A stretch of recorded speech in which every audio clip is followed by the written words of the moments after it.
Hi, my name's Lacey Eden. I got my doctorate of nursing practice at the University of Utah and have been practicing as a nurse practitioner for the past 14 years. I was an associate teaching professor at Brigham Young University, where I taught in the College of Nursing. And during my time there, I worked on a lot of community improvement projects regarding vaccine hesitancy. I loved my time there, and I worked there. I also worked part-time in a pediatric clinic, but I was really missing primary care. So I made the really difficult choice to go back to primary care, where I have been able to implement a lot of the things that we were researching at BYU. So it's been a really unique experience. I am so honored to be here today and excited to talk to you about pandemic fatigue for vaccines. I do need to disclose that I am on the Speakers Bureau for GlaxoSmithKline for meningococcal vaccines. Today, we're going to talk about the effects of the pandemic on childhood vaccination rates and talk about some new techniques for vaccine conversations with parents. This map shows the rate of vaccine hesitancy in the United States. The darker orange, red colors are areas that are higher with vaccine hesitancy. You can see on this map the areas that are more highly populated, the more urban areas tend to be a little bit more blue. And this is pretty interesting when you relate this to a study that was done back in 2018 that looked at rural versus urban vaccination rates for HPV. And in this study, they found that parents stated that they weren't given a strong recommendation for HPV vaccine in rural areas versus urban areas.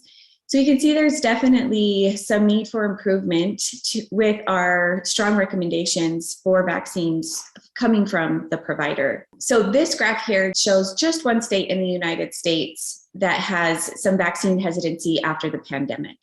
You can see the graph on the left is kindergarten exemptions, and the graph on the right is 7th grade exemptions. Now, not every state has vaccination exemptions for school entry, but I would assume that many of the states that do have these exemptions have similar rates. So you can see from 2017 to 2020, our vaccination exemption rates were decreasing. We were doing a really good job. And then the year 2020 to 2021, our exemption rates rose dramatically. So this is one way we can see the effects of the pandemic on vaccine hesitancy. Some other ways that we can see vaccine hesitancy increasing is through vaccination orders, like through the VFC orders and through insurance claims. Insurance claims have declined and orders have decreased. And we'll talk about that a little bit more. But first, let's talk about why this is happening, the impact from the pandemic. As we all know, many of our well child visits were canceled or delayed, and this is because we were encouraged to stay at home. Parents were encouraged to work from home. Children were encouraged to do school from home. We were also trying to implement and develop and roll out new clinic safety protocols.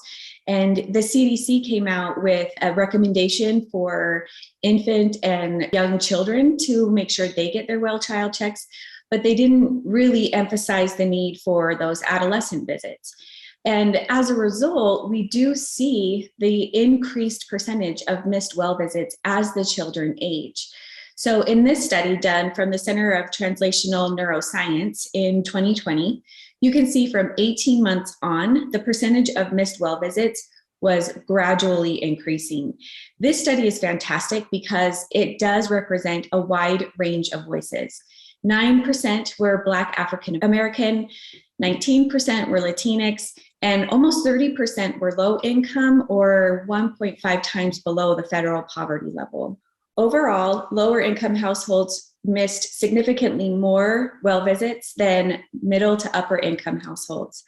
And in this research study, they found that the Black African American low income families reported missing more wellness checks because they were caring for other family members. And the Latinx family members reported missing well checks because they were afraid of contracting COVID-19. The CDC putting emphasis on infant and young child well child checks did lead to a decline in adolescent vaccination rates.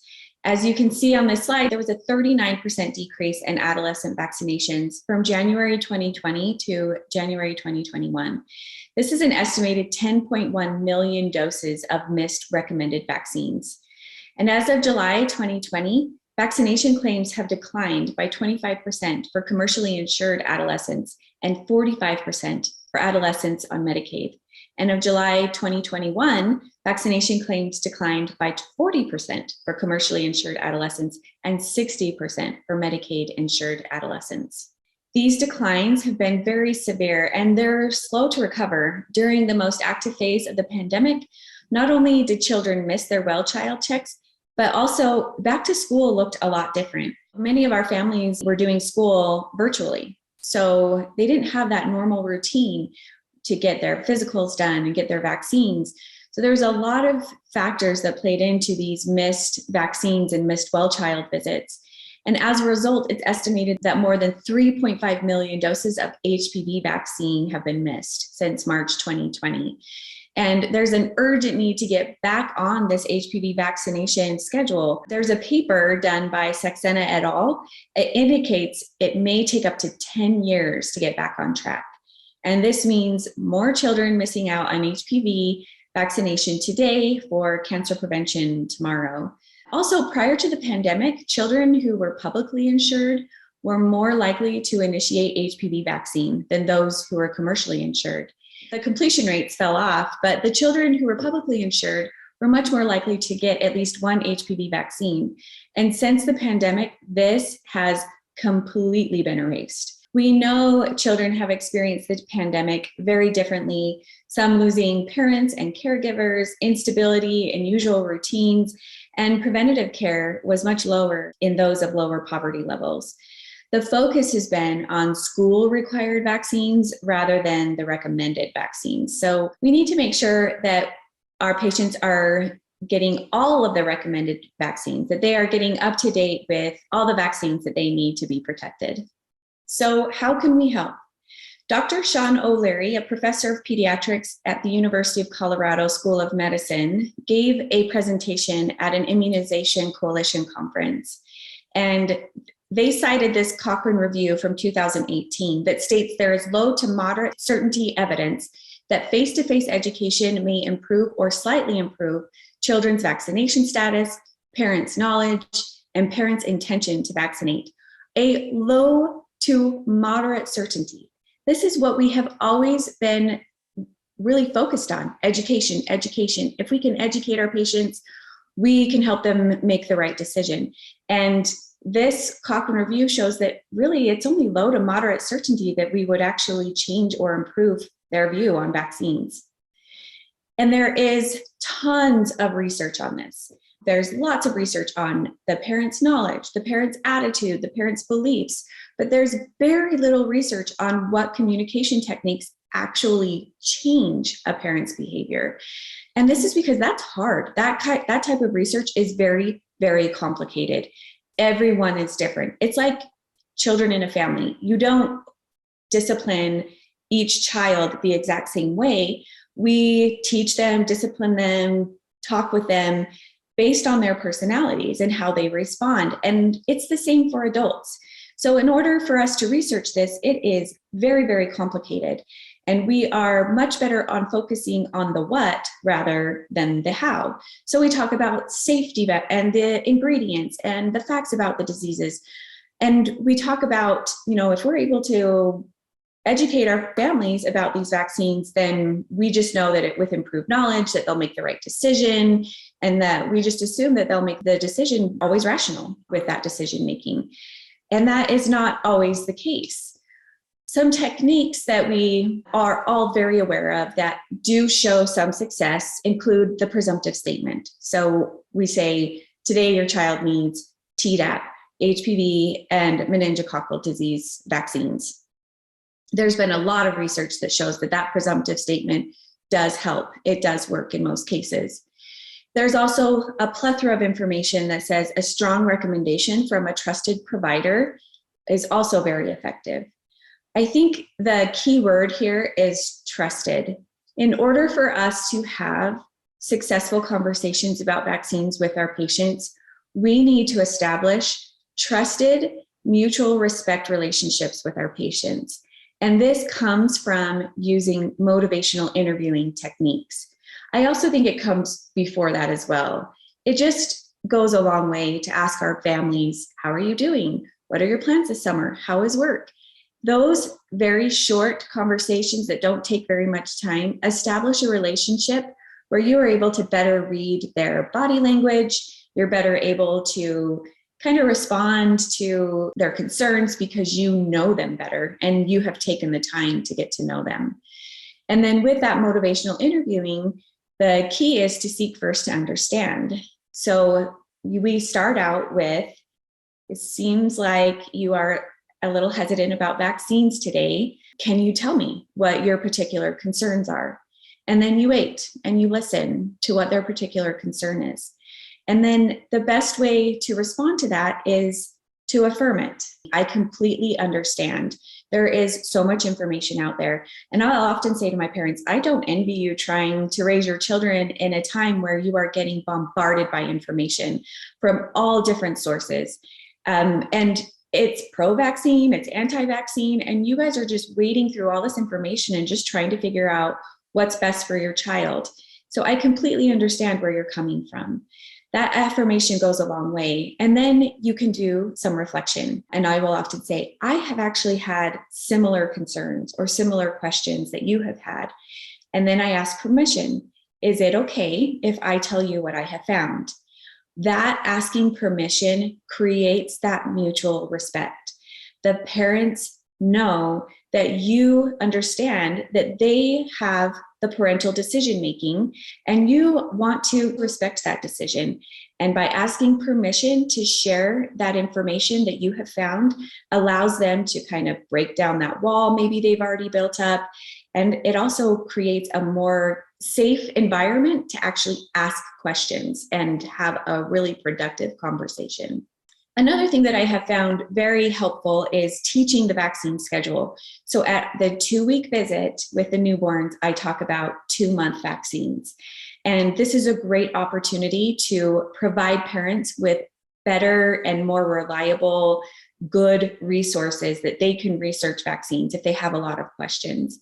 So we'll talk about some of their concerns and questions, and then I will say, here are some other resources I would really recommend you looking at these. I trust these resources. And then that way, when they come back for their 2-month visit, they've already done some of their own research. You've already preemptively talked about it. So if they have any other specific concerns, you can talk about those. And then usually that leads to a better, more successful relationship, and they are much more likely to follow your recommendations. Something that I just barely started in January of this year is recommending HPV vaccine at age 9. I wasn't doing that. I was only doing it for their 11, 12-year-old visit. And I have found it to be very, very receptive. It's a very successful technique. Parents tend to not even be concerned at all. They love the fact that it's only one shot at that visit. And then it also provides an opportunity for you as a provider to say, when we see you next year at the well child visit, we'll complete the series, which also helps the parents to realize, okay, there is a reason for me to come in at 10 for my child. Some other benefits of offering the vaccine at age 9, it does improve on-time completion of the vaccine, which then also increases their protection. So they have those antibodies before they are exposed to HPV. It also decreases the need to talk about or discuss sexual activity because at age 9, most parents, that's not even on their radar. And it also decreases the risks for talking about like, oh, these are, this vaccine isn't required for school, but these ones are. So you don't even have to go there with a conversation at age 9, which has also been very, very helpful. And our clinic is participating in a project right now to increase HPV vaccination rates. And from January 2023 to now, 2023, we have seen a huge increase by offering the vaccine at age 9. So, and a lot of other healthcare systems have also reported the same thing. So age 9 is a great time for us to really start recommending the HPV vaccine. Another vaccine that I find very helpful to discuss the schedule in advance is meningitis. So we all know that we need 2 different vaccines to cover the 5 strains that cause meningococcal disease in the US, ACWY and B. And at age 11 to 12 is when we start to discuss ACWY. They get their first dose at 12, and then I will tell them they need their second dose when they're 16. And at that 16-year visit, they need a second meningitis vaccine to cover the B strain. Now, a lot of parents don't remember 4 years later that their child needs a second vaccination for meningitis B. But what it does do a lot is it reminds them about their older children. So they'll say, oh, did so-and-so get meningococcal B? Or, oh, I need to bring in so-and-so for meningococcal B. Or I need them to come back in to get that booster for ACWY and get B. So it is a great way to educate them about the child you're currently seeing, but it also sparks their memory to bring in their older kids as well. So now let's talk about some other tips and tricks when communicating with parents about vaccines. There has been research that shows that trying to debunk myths may backfire. In fact, it results in a strengthened resolve with many parents. So instead of doing this back and forth, what you've read isn't true, the best thing is to just give new information. Focus more on why they are vaccinating rather than what these myths are that they are concerned about. Again, we do want to make sure that we are listening to their concerns, confirm that we hear their concerns, and then ask for permission to share the information that you've learned. And then I always make sure that if they, even after doing all of those things, if they still decide they don't want to get the vaccine, I will tell them, okay, let me give you some resources for you to do some more research on your own. I love the Vaccinate Your Family website. I love the CHOP website. I give those websites to my families, and then I tell them, do your research, write down some more questions, and the next time you come in, we'll talk about this again. And that way they know it's not a closed book. We will continue to have these conversations in the future.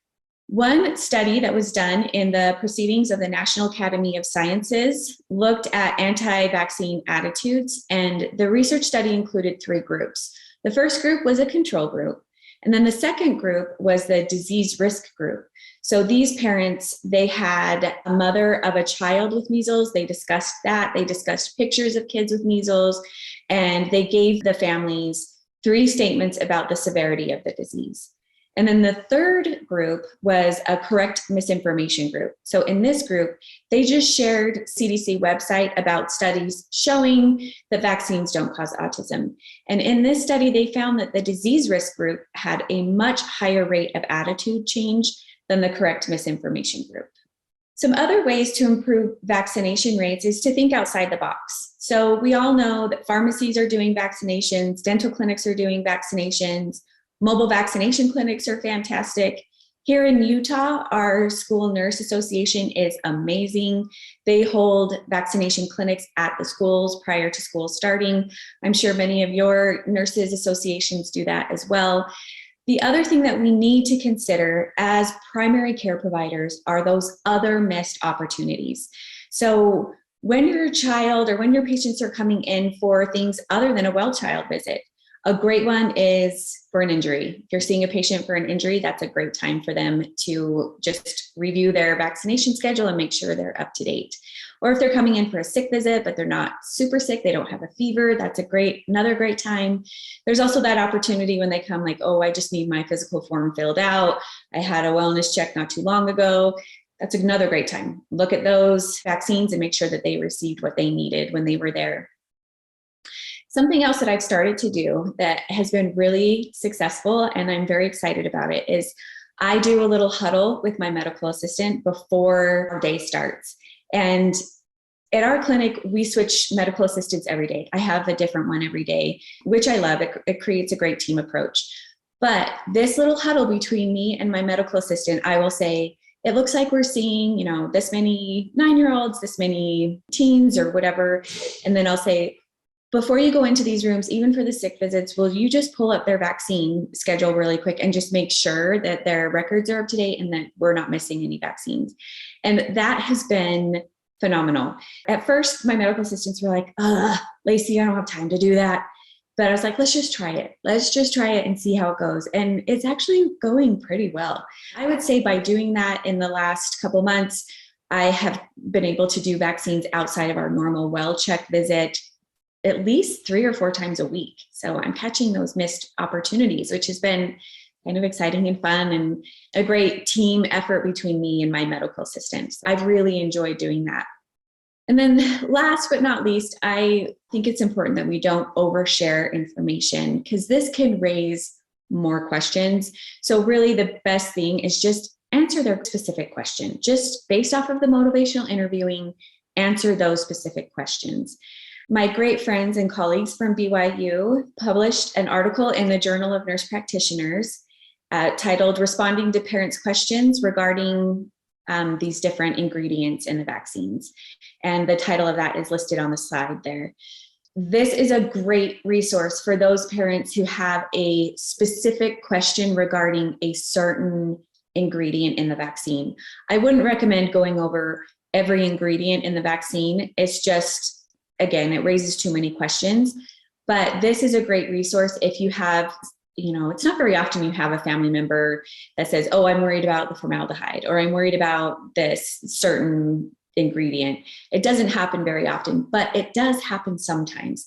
So this article, and I just kind of summarized the tables from that article, it goes over the ingredient, the concern that you often hear from parents, and then the facts regarding that ingredient. So it's a great resource if you have that 1 or 2, parents that come in and they have that concern about a certain ingredient. I just wanted to share that with you as a resource. So in conclusion, we all know that the pandemic amplified the need to address declining vaccination rates in the community, as well as vaccine hesitancy. And as healthcare providers, it is our job to make sure we are educating our families, as well as creating those strong, trusting relationships where we can have mutual respect and have good, productive conversations. And we can do this through motivational interviewing, making sure that we seek first to understand our families and their concerns. And then at the end of every vaccination conversation, it's important that we make that strong recommendation. So I actually use those exact words.